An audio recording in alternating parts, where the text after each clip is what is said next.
En primeiro lugar, quero dar as grazas a todas as persoas que estades aquí e as que me estades acompañando neste día.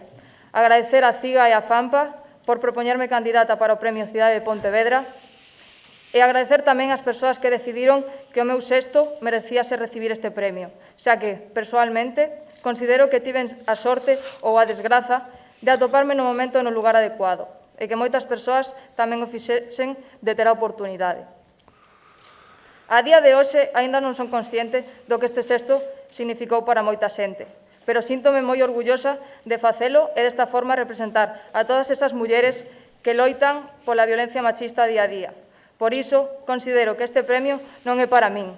Este premio é para todas esas mulleres, as que dan a cara cada día, as que loitan polos nosos dereitos e, por suposto, para aquelas as que lles quitaron a voz e non se atopan entre nós. Gustaríame dedicarlle o premio á miña familia e ao meu equipo, xa que tamén sufriron as consecuencias que este sexto tivo sen merecelo.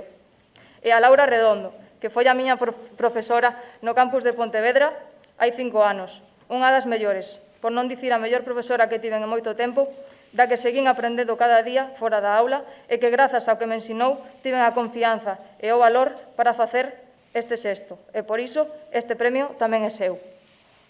Gustaríame finalizar dando os meus parabéns aos sanitarios pola súa gran labor diaria, debido a que foron, son e serán sempre imprescindibles.